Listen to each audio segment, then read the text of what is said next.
Oke, selamat malam Pak Andoko, Pak Anton, dan Dr. Ferdianto.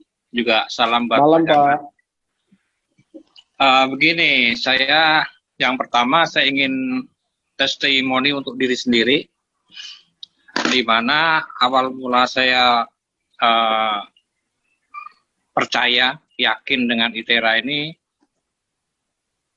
5 bulan yang lalu, Pak. Tepatnya akhir bulan September, kalau salah.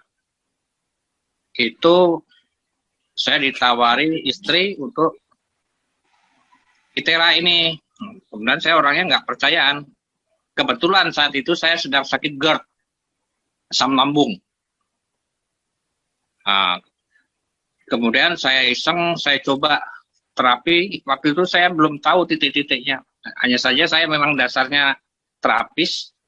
Dari titik-titik, alhamdulillah sama dengan yang diterapkan di ITERA tentang akupuntur titiknya. Hanya saja saya karena meridian saya nggak bisa, hanya limpatiknya aja. Limpatik dan bagian titik-titik lambung dan ulu hati yang saya blow Pak waktu itu. Blow ini waktu itu bervariasi ya. Limpatik saya nggak begitu lama, 3 menit, 5 menit. Kemudian di titik ulu hati itu saya sampai 10-15 menit. Itu berlangsung beberapa kali. Lambat laun itu malah justru dulu terasa, kalau kumat tuh terasa panas Pak di ulu hati, kemudian sesak. Kira-kira tidak sampai 1 bulan Pak, itu rasa itu udah nggak ada. Rasa panas dan sesak itu udah nggak ada. Disitulah saya baru percaya dan meyakini dengan perangkat ITERA ini. Kemudian kita bisa memiliki, dan memang dasarnya saya terapis. Setiap saya ada panggilan terapi ini selalu saya pakai juga Pak. Dan alhamdulillah salah satunya, makanya saya sering hanya sekedar berbagi Pak ya untuk teman-teman di ITERA. Dan yang makanya saya di sini mencantumkan hanya sebagai contoh satu, yaitu kasus stroke, di mana dari awal sampai terakhir ini stroke ini sudah bisa dikatakan sembuh karena sudah beraktivitas lagi.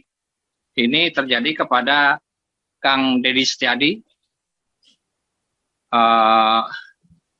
sutradara dari Naga Bunar. Nah, ini yang video ini sebelum di terapi. Ini posisi kayak gini. Beliau ini udah 2 tahun. Iya, karena ini kan. Jadi ya kemudian setelah saya, ini yang terakhir sebenarnya. Ini coba Pak Anton yang sebelumnya yang saya sedang terapi itu videonya. Nah, ini video ini setelah 9 kali terapi. 9 kali terapi dengan durasi waktu itu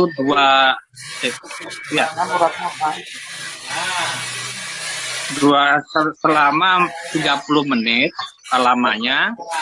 Kemudian untuk durasinya antara satu terapi dan yang lain itu, pertama dalam 1 minggu tuh sehari sekali, jadi setiap hari. Nah, minggu kedua baru 2 hari sekali. Kemudian dari hasil tersebut itu 9 kali terapi itu sudah bisa seperti tadi, tangan sudah bisa dikebelakangkan, diangkat dengan leluasa, sudah bisa minum dengan air tangan kanan. Intinya sudah bisa maksimal. Nah, kemudian hari ke-14, terapi yang ke-14 kalinya, itu terakhir sudah bisa beraktivitas lagi sebagai seorang sutradara, dan sekarang beliau ini sedang dalam proses syuting untuk film terbarunya.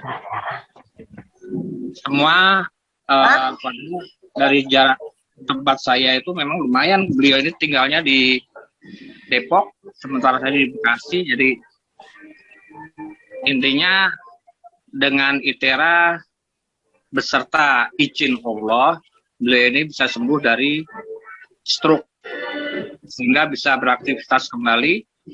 Dan sekalipun demikian, setiap seminggu sekali saya masih kontrol. Harusnya tadi karena saya berhalangan, baru besok saya tunda besok pagi untuk hanya untuk kontrol saja, karena beliau juga udah beli alatnya waktu itu, tiap hari bisa dibeli istrinya kan, saya kasih.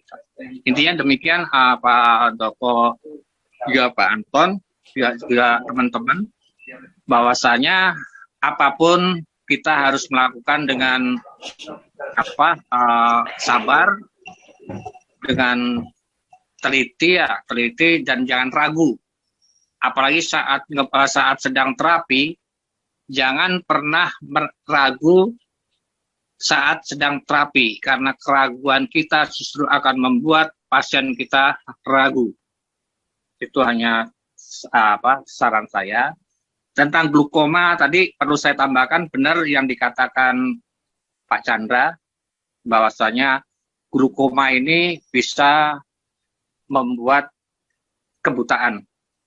Salah satu contoh kasus, saya punya pasien yang itu Pak, yang Mas Wadi itu, usia 29 tahun, tidak bisa melihat selama 12 tahun karena glukoma.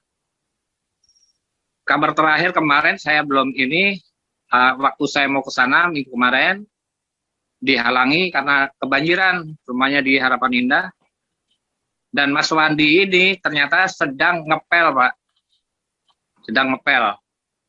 Terakhir kan waktu saya share itu, videonya dia udah bisa merasakan di luar itu terang ataupun mendung.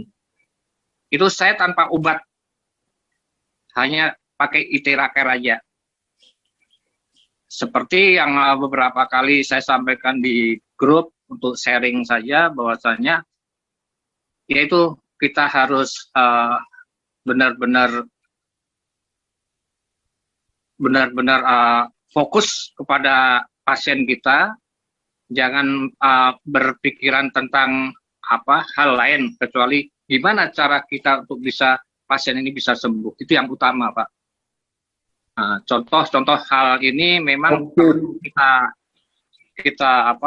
terapkan pada diri kita masing-masing. Demikian mungkin Pak Antoko.